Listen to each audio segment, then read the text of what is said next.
You know, if there's one question I get asked more than any other, more even than if you were a flavour, which one would you be? That question would have to be, Mark, does a compact camera like the Fujifilm X30 still have a place in an enthusiast photographer's camera bag, or does this particular flavour taste staler than microwaving a pizza picked up from the carpet the morning after a party and where the dog has already licked the pepperoni off it?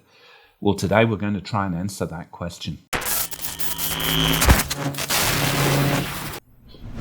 Everyone needs a Fujifilm X30. Okay, not specifically an X30, but more generally a quality compact camera for those times where you run out of film or money for film and where your phone is either not up to the task or just too annoying to use. Now, I have three main small compact cameras that I cycle through. Specifically, my Canon G9X, my Panasonic Lumix GX1 or GM1, and my Fujifilm X30. And look, they all have a slightly different place in my bag, different strengths and weaknesses, and this is probably not the time or the place for a detailed comparison, but normally at least one of these is on me when I'm out, and it provides a handy backup even when I'm shooting film.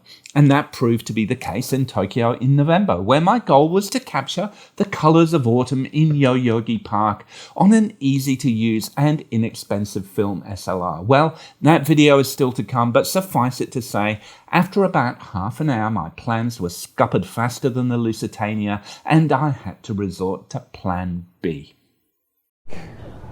Now I've realised that the batteries on my analog camera have died. Two CR2s, and where the hell am I going to get them here? Where is there a big camera or a Yodobashi? I better go and find them. Alright then, off to big camera store in Shibuya. That's going to take me 20 minutes and 20 minutes back. It's going to kill a lot of time, but hey, I actually need a little micro SD card anyway for this GoPro because I've only got a small one.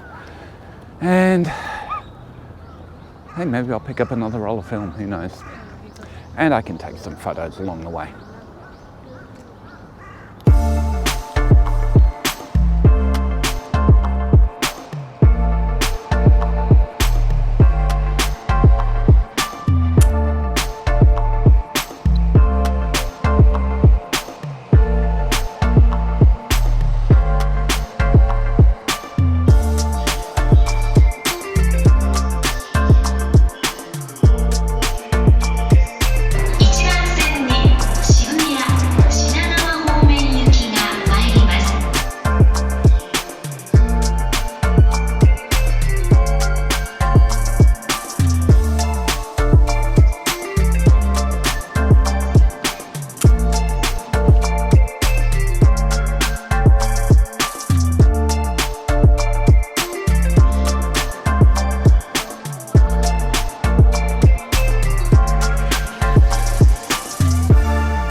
And this is the point where I stop the audio for fear I'll get a copyright strike, but I just have to point out that that van driving by, blaring out YMCA, is actually promoting Christians for Trump. I kid you not, and I'm still trying to get my head around the inherent contradictions of a right-wing Christian group in Japan supporting Trump and playing the gayest music ever imagined. But since their new prophet danced to it, then obviously it's had the same level of endorsement as cheap Bibles and gold-plated watches made in China. So it's all good. Look at you. Oh, God. Air left and right. And hey, Who said the current political scene is divisive when you have that catchy anthem inviting young men to hang out with all the boys and have a good time?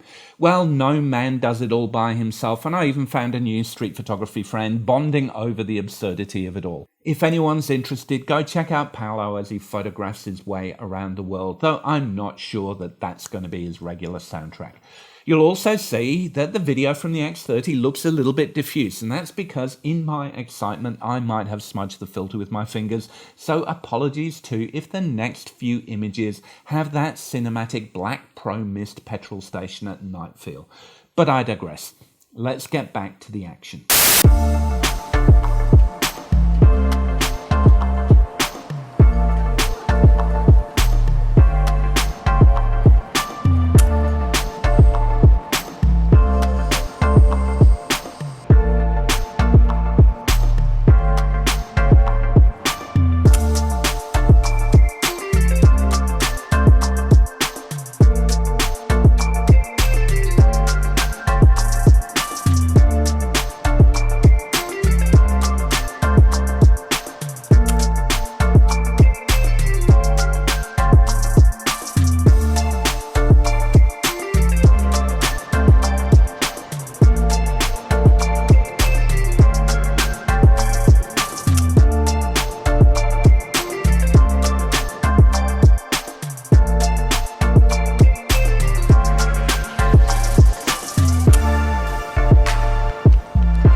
Well, that was a start. Was I missing my film camera? Well, yes, a bit, but I think that was mainly because I'd started the day on a specific mission to find the best do-everything modern film SLR and make a YouTube video to share it with you. But instead of that, I end up here talking about the benefits of a backup camera, particularly a relatively compact digital camera, and specifically in this case, the Fujifilm X30. Because when you think about it, the compact camera is a rare beast these days. Just as video killed the radio star, the phone wiped the floor with digicam several years ago, to the extent that I've been able to pick up cameras like this for next to nothing at car boot sales and op shops, which is what we Australians call thrift stores, finding opportunity in the stained inner lining of that second-hand overcoat that's been hanging on the rack for years and smells like a combination of mothballs and hair liniment. Well, just as I'm not likely to find that second-hand Leica M6 in the Good Samaritans anymore, the chances of finding cheap compact cameras are scarcer, particularly more enthusiast options like the Fujifilm X30. Now, I'm not going to provide a full review of this camera here. There just isn't enough time for that. But let me know down in the comments if you'd like to see one. Certainly, the eBay price of these things tells me that there's probably a few people either still using them or have only just become aware of the joys of these devices and might be struggling to get the best out of theirs. Because while the X30 is a great camera, it's not without its challenges or idiosyncrasies. When I saw this at a photo market back in 2018 for an embarrassingly low price, I almost pass by thinking, why would I want one of those toys with a tiny fingernail of a sensor? I'd already adopted Micro Four Thirds as my carry-around format, so the thought of this just seemed like a step backwards. But I'm glad I changed my mind. It's definitely not a perfect camera, but it does have some of that Fuji goodness, not least of which are the physical dials and JPEG film emulations. I've owned plenty of Fujis, but never having owned an X series camera before, I'd never really thought or bought into that Fujifilm X trans-sensor mystique.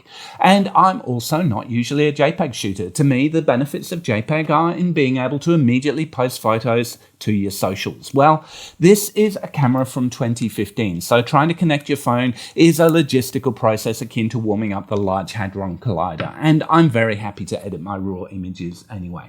Speaking of which, you will see in many of these photos, I'm including examples of both raw and edited versions. All of these images were shot raw and edited, and it's not something I've really given too much thought to. But at the end of the year, I did receive an interesting piece of criticism, suggesting I include information about any image manipulation I've done. And actually, that's a fair point. When I'm doing a proper review of something, I do try to show the results so you can understand the inherent properties of a lens, camera, or film without heavy manipulation.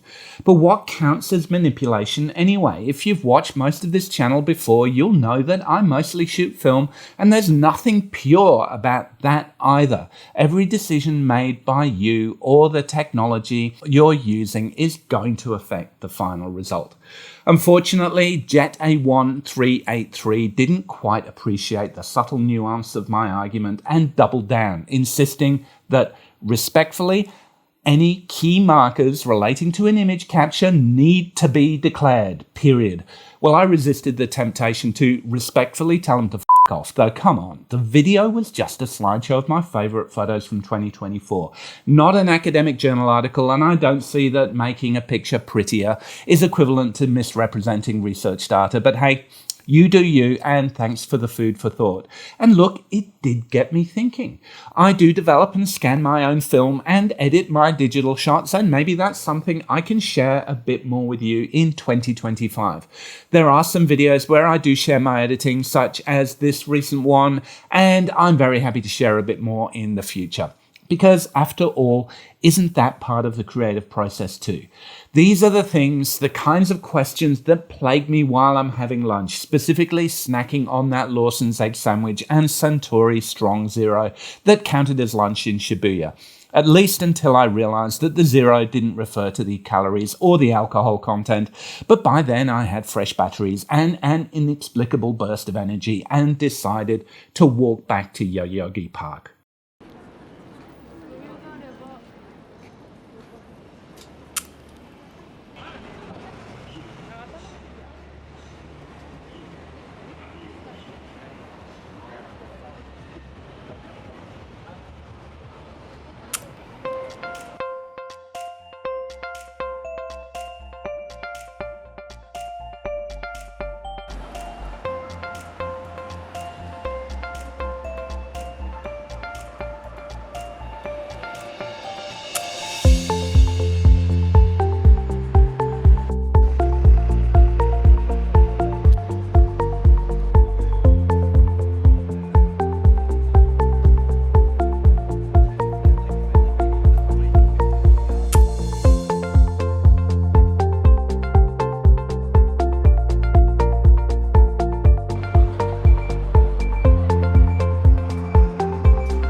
just look at the beautiful colors behind me and note to self, my Nikon F80, N80 if you're from the States, takes CR123A batteries, not CR2 batteries. It's not my F55.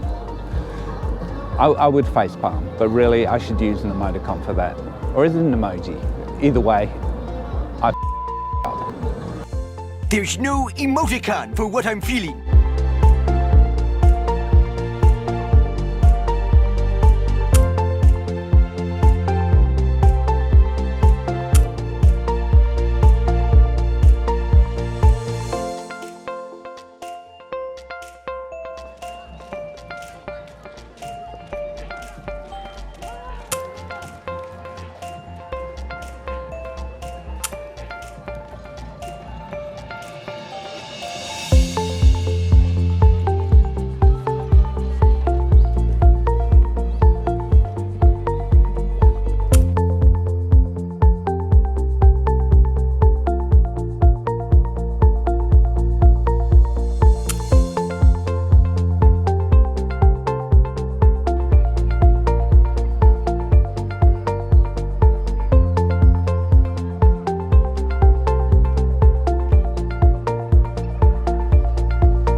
So just making it back to Harajuku Station, and what do you know, the teddy boys are out and they're flashing their Brill cream and their moods. Look, I'd heard about this, thanks Sako for the tip, and I'd completely forgotten that it was happening, but I'll tell you what, there's a very big Elvis Presley vibe happening here. It just makes me want to sing. Oh, won't you be my No, I won't do that. Maybe I'll just take a few digital photos before I head home.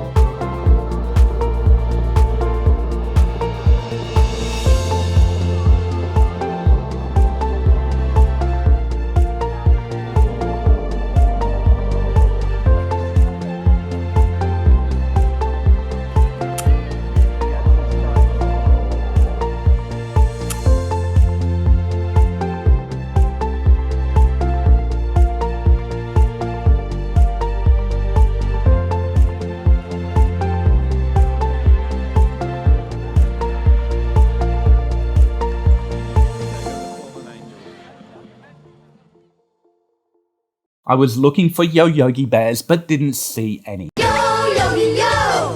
He's smarter than the average bear! What I did see was teddy bears, or is that teddy boys? Yes, bad puns, but I wasn't off my rocker. And having the ability to pull my camera out and grab a couple of shots is really what the Fujifilm X30 is about.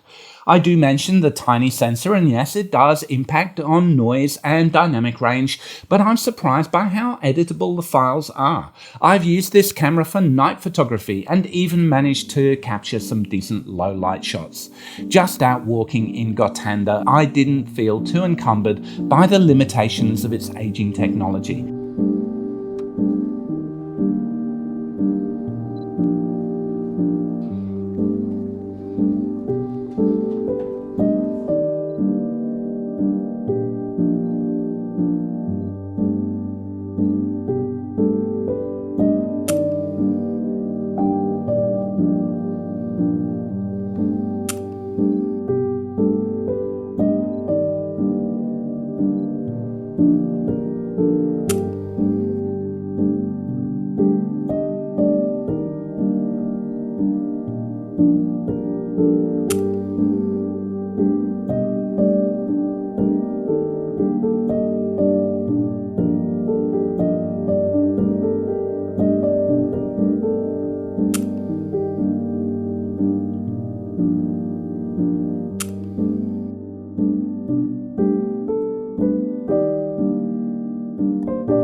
I'm not going to pretend that it's up to the task like a brand new camera, but if you take a look at these, you'll see that it was tame enough to allow me to salvage some detail without completely collapsing under the weight of my heavy-handed editing.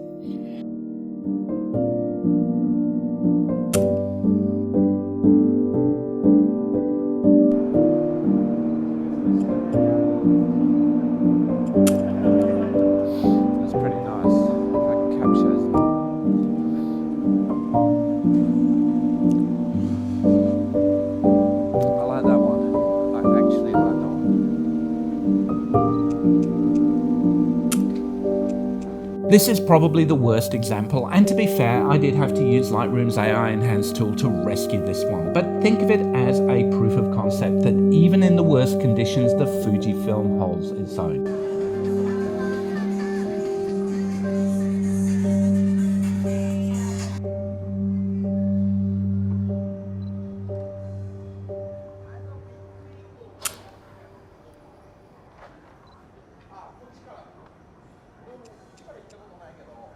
Now, holding its own does sound like damning with faint praise, but let's circle back to what you want out of a compact camera.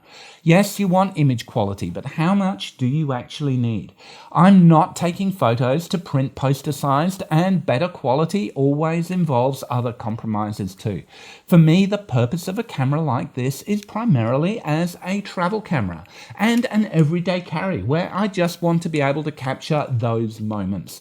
And for me, that means 4 things. The image quality needs to be good enough, it needs to be small and light, it needs to be usable, and it needs to be versatile. And this is all of those things. I've taken it around the world with me since I got it in 2018. As well as Japan, I've been to Europe and even managed to capture some of my favourite photos of the trip from Trinity College Dublin with the X30. It's no slouch when it comes to Parisian street photography either. This isn't the smallest camera in the world, and it could arguably be a bit smaller given the small size of that 11mm sensor. But what the X30 does have is that perfect compromise. Too big and you won't want to take it out. Too small and it's fiddly to use. And yes, I'm looking at you, Panasonic GM1. This feels much better in the hand, so I don't mind that it might take a bit more effort to squeeze it into your skinny jeans. Look, the size allows you to fit in a 28 to 112mm equivalent zoom as well, which is pretty close to my ideal range of 24 to 120. And it doesn't come with too many of those compromises. The lens manages to be sharp and bright with a maximum f2 aperture at the wide end, so it's versatile and it's small and its image quality is good enough. Perhaps a final point though when we talk about usability is that's not just a function of those qualities, but it's also that attention to the ergonomics of the camera, and that's really what makes me want to pick it up. The Fujifilm X30 just feels great in the hand. The fact is, this camera is fun. After Japan, I went to Guilin in China, one of the country's top tourist destinations and a location famous for its mountains, river, and ancient towns. It's the kind of destination where you want to bring your biggest and best camera and your heaviest fast lenses. But that wasn't practical, and experience has taught me that in the end, the process is the most enjoyable part of photography, and that enjoyment is strongest when I'm not encumbered by the technology. Well, the Fujifilm X30 handled that diversity with aplomb. I was able to capture the majestic scenery of the River Lee with ease.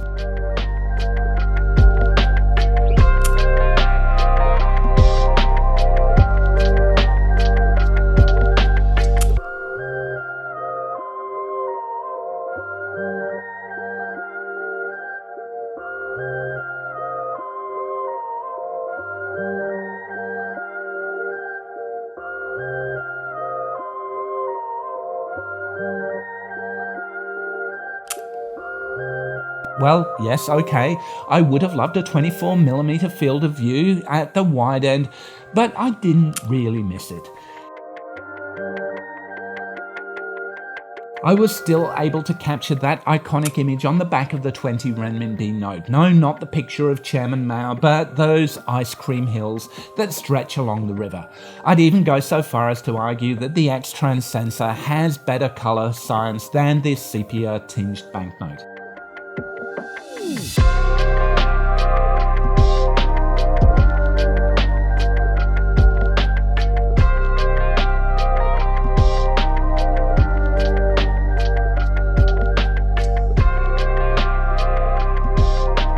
Yangshuo is one of the towns along the river and gave me a chance to do even more street photography.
So that, in a nutshell, is the Fujifilm X30 and the reason why I managed to get a video out from the abyss to share with you. Like I said, not a full review, but let me know down below if you would like me to cover how to get the most out of it. And while you're at it, maybe hit that notification bell and the like button, and maybe even consider subscribing since you have made it this far.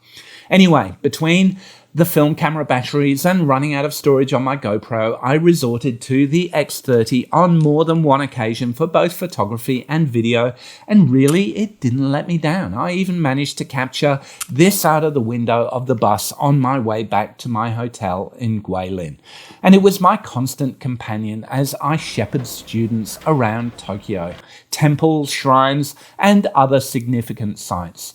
Those needy young neophytes sucked enough of my attention that photography was something that I had to squeeze in between words of approbation, reprobation, and generally just playing dad to 20 undergraduates. Which brings us right back to that question about what flavour would I be. Well, I did get the opportunity while in Japan to take students and the Fuji to the Kewpie Museum, where we discovered all about the mayonnaise named after the weird-looking doll. I mean, seriously, that baby looks like a particularly challenging forceps delivery that only a mother could love and maybe still blame for ruining her pre-baby body. And perhaps that's why there are so many sad salarymen crying into their beers in Shimbashi on a weeknight. But hopefully the mayonnaise on their karagi chicken is enough to take away the pain, as well as the knowledge that in Japan you can actually get smoky flavoured mayonnaise. So if I could be one flavour, perhaps that would be it. Everything tastes better with bacon, and even bacon has to taste better with smoky flavoured mayo. So I came back with a bottle of mayonnaise, as well as a new perspective on the benefits of a backup compact camera. If I could be a flavour, let's be Kewpie's smoky bacon flavoured mayonnaise. And if I could be a camera, then maybe I'd be the Fujifilm X30, which has just enough of that special sauce to still make it relevant today. Later.